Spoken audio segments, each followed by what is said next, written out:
CRDR 2026 set 4 ಪ್ರಶ್ನೆ 155ರಿಂದ 200ವರೆಗೆ ಅಥವಾ ಭಾರತೀಯ ಸಂವಿಧಾನ ಪೀಠಿಕೆಯಲ್ಲಿ ನ್ಯಾಯ ಎಂಬುದು ಯಾವ 3 ರೂಪಗಳಲ್ಲಿ ಉಲ್ಲೇಖಿಸಲಾಗಿದೆ? ಸಾಮಾಜಿಕ, ಆರ್ಥಿಕ, ರಾಜಕೀಯ. ಭಾರತದಲ್ಲಿ ಏಕಪೌರತ್ವದ ವ್ಯವಸ್ಥೆ ಇದೆ. ಇದನ್ನು ಯಾವ ದೇಶದ ಸಂವಿಧಾನದಿಂದ ಪ್ರೇರಣೆ ಪಡೆದಿದೆ? ಬ್ರಿಟನ್. ಭಾರತ ಸಂವಿಧಾನದಲ್ಲಿ ಮೂಲಭೂತ ಹಕ್ಕುಗಳನ್ನು ಅಮಾನತುಗೊಳಿಸುವ ಅಧಿಕಾರ ಯಾವ ಸಂದರ್ಭದಲ್ಲಿ ಮುಖ್ಯವಾಗಿ ಅನ್ವಯಿಸುತ್ತದೆ? ತುರ್ತು ಪರಿಸ್ಥಿತಿಯಲ್ಲಿ. 86ನೇ ಸಂವಿಧಾನ ತಿದ್ದುಪಡಿಯಿಂದ ಯಾವ ಹಕ್ಕನ್ನು ಮೂಲಭೂತ ಹಕ್ಕಾಗಿ ಸೇರಿಸಲಾಗಿದೆ? ಶಿಕ್ಷಣದ ಹಕ್ಕು. 6ರಿಂದ 14 ವರ್ಷದ ಮಕ್ಕಳಿಗೆ ಶಿಕ್ಷಣದ ಹಕ್ಕು ಯಾವ ವಿಧಿಯಲ್ಲಿದೆ? 21A. ಭಾರತ ಸಂವಿಧಾನದ ಜಾತ್ಯತೀತ ಎಂಬ ಪದ ಅರ್ಥವೇನು? ಎಲ್ಲ ಧರ್ಮಗಳಿಗೂ ಸಮಾನ ಗೌರವ. ರಾಜ್ಯಪಾಲರನ್ನು ಯಾರು ನೇಮಿಸುತ್ತಾರೆ? ರಾಷ್ಟ್ರಪತಿ. ರಾಜ್ಯದ ಮುಖ್ಯಮಂತ್ರಿಯನ್ನು ಯಾರು ನೇಮಿಸುತ್ತಾರೆ? ರಾಜ್ಯಪಾಲ. ಭಾರತದ ಮಹಾ ಲೆಕ್ಕಪಾಲಕರು ಮತ್ತು ನಿಯಂತ್ರಕರು CAGA ಸಂಬಂಧಿಸಿದ ವಿಧಿ ಯಾವುದು? 148. ಭಾರತದ ಅಟಾರ್ನಿ ಜನರಲ್ ಅವರನ್ನು ಯಾರು ನೇಮಿಸುತ್ತಾರೆ? ರಾಷ್ಟ್ರಪತಿ. ಇತಿಹಾಸದ ಬಗ್ಗೆ. ಶಾತವಾಹನರ ಪ್ರಮುಖ ರಾಜಧಾನಿ ಯಾವುದು? ಪ್ರತಿಷ್ಠಾನ. ಅಶೋಕನ ಧಮ್ಮದ ಪ್ರಮುಖ ಉದ್ದೇಶವೇನು? ನೈತಿಕ ಜೀವನ ಮತ್ತು ಸಹಿಷ್ಣುತೆಯನ್ನು ಉತ್ತೇಜಿಸುವುದು. ಗುಪ್ತರ ಕಾಲದ ಪ್ರಸಿದ್ಧ ಗಣಿತಜ್ಞ ಮತ್ತು ಖಗೋಳಶಾಸ್ತ್ರಜ್ಞ ಯಾರು? ಮೇಲಿನ ಎಲ್ಲರೂ. ಆರ್ಯಭಟ, ವರಾಹಮಿಹಿರ, ಬ್ರಹ್ಮಗುಪ್ತ. ಗುಪ್ತರ ಕಾಲದ ಪ್ರಸಿದ್ಧ ಗಣಿತಜ್ಞ ಮತ್ತು ಖಗೋಳಶಾಸ್ತ್ರಜ್ಞರು ಆರ್ಯಭಟರು, ವರಾಹಮಿಹಿರ, ಬ್ರಹ್ಮಗುಪ್ತ. ಅಭಿಜ್ಞಾನ ಶಾಕುಂತಲ ಕೃತಿ ಬರೆದವರು ಯಾರು? ಕಾಳಿದಾಸ. ಬಾದಾಮಿ ಚಾಲುಕ್ಯರ ಪ್ರಸಿದ್ಧ ರಾಜ ಇಮ್ಮಡಿ ಪುಲಕೇಶಿ.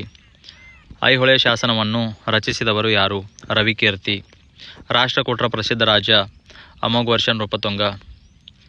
ಹಳೇಬೀಡು ಯಾವ ರಾಜವಂಶದ ಪ್ರಮುಖ ಕೇಂದ್ರವಾಗಿತ್ತು? ಹೊಯ್ಸಳರು. ಹೊಯ್ಸಳರ ಪ್ರಸಿದ್ಧ ರಾಜ ವಿಷ್ಣುವರ್ಧನನ ಇನ್ನೊಂದು ಹೆಸರು ಯಾವುದು? ಬಿಟ್ಟಿದೇವ. ವಿಜಯನಗರ ಸಾಮ್ರಾಜ್ಯದ ಪ್ರಸಿದ್ಧ ಹಂಪಿ ಯಾವ ನದಿಯ ದಡದಲ್ಲಿದೆ? ತುಂಗಭದ್ರಾ. ಸ್ವಾತಂತ್ರ್ಯ ಚಳವಳಿ. ಭಾರತೀಯ ರಾಷ್ಟ್ರೀಯ ಕಾಂಗ್ರೆಸ್ನ ಮೊದಲ ಅಧ್ಯಕ್ಷರು? WC Banerjee. Grand old man of India ಎಂದು ಯಾರನ್ನು ಕರೆಯಲಾಗುತ್ತದೆ? ದಾದಾಬಾಯಿ ನವರೋಜಿ. ಡ್ರೇನ್ ಥಿಯರಿಯನ್ನು ಪ್ರತಿಪಾದಿಸಿದವರು ಯಾರು? ದಾದಾಬಾಯಿ ನವರೋಜಿ. ಬೆಂಗಾಲ್ ವಿಭಜನೆ ಸಮಯದಲ್ಲಿ ಭಾರತದ ವೈಸರಾಯ್ ಯಾರು? Lord Curzon. ಹೋಮ್ ರೂಲ್ ಚಳುವಳಿಗೆ ಪ್ರಮುಖವಾಗಿ ಸಂಬಂಧಿಸಿದವರು ಯಾರು? ಅನಿ ಬೆಸೆಂಟ್ ಮತ್ತು ಬಾಲ್ ಗಂಗಾಧರ್ ತಿಲಕ್.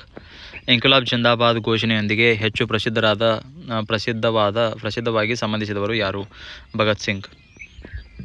ಸೈಮನ್ ಆಗ ಭಾರತಕ್ಕೆ ಬಂದಾಗ ಅದರ ವಿರುದ್ಧ ಯಾವ ಘೋಷಣೆ ಪ್ರಸಿದ್ಧವಾಯಿತು? Simon go back. ಭೂಗೋಳ. ಭಾರತದ ಅತಿ ಉದ್ದದ ಕರಾವಳಿ ಹೊಂದಿರುವ ರಾಜ್ಯ ಯಾವುದು? ಗುಜರಾತ್. ದಕ್ಷಿಣ ಭಾರತದ ಅತಿ ಎತ್ತರದ ಶಿಖರ ಯಾವುದು? ಅನ್ನೈಮುಡಿ. ಕರ್ನಾಟಕದ ಅತಿ ಎತ್ತರದ ಶಿಖರ ಯಾವುದು? ಮುಳ್ಳಯ್ಯನಗಿರಿ. 1930. ಕೃಷ್ಣಾ ನದಿಯ ಪ್ರಮುಖ ಉಪನದಿ ಯಾವುದು? ತುಂಗಭದ್ರಾ. ಕಾವೇರಿ ನದಿಯ ಉಗಮ ಸ್ಥಾನ ಯಾವುದು? ತಲಕಾವೇರಿ. ಕರ್ನಾಟಕದ ಕರಾವಳಿ ಪ್ರದೇಶವನ್ನು ಸಾಮಾನ್ಯವಾಗಿ ಏನೆಂದು ಕರೆಯಲಾಗುತ್ತದೆ? ಕರಾವಳಿಯ ಕರ್ನಾಟಕ. ಭಾರತದಲ್ಲಿ ಅತಿ ಹೆಚ್ಚು ಮಳೆಯಾಗುವ ಪ್ರದೇಶಗಳಲ್ಲಿ ಒಂದಾದ ಮೌಸಿನ್ ರಾಮ್ ಯಾವ ರಾಜ್ಯದಲ್ಲಿದೆ? ಮೇಘಾಲಯ. ಮೌಸಿನ್ ರಾಮ್ ಮೇಘಾಲಯದಾಗೈತಿ. ಭಾರತದ ಹಿಮಾಲಯವನ್ನು ಮುಖ್ಯವಾಗಿ ನಿಯಂತ್ರಿಸುವ ಗಾಳಿ ಯಾವುದು? ಮಾನ್ಸೂನ್ ಮಾರುತ. ವಿಜ್ಞಾನದ ಬಗ್ಗೆ. ಮಾನವ ದೇಹದಲ್ಲಿ ಇನ್ಸುಲಿನ್ ಉತ್ಪಾದಿಸುವ ಅಂಗ ಯಾವುದು? ಮೆದೋಜೀರಕ ಗ್ರಂಥಿ. ರಕ್ತ ಹೆಪ್ಪುಗಟ್ಟಲು ಸಹಾಯ ಮಾಡುವ ರಕ್ತ ಕಣಗಳು ಯಾವುವು? ಪ್ಲೇಟ್ಲೆಟ್ಗಳು. ಮಾನವ ದೇಹದ ಅತಿ ದೊಡ್ಡ ಗ್ರಂಥಿ ಯಕೃತ.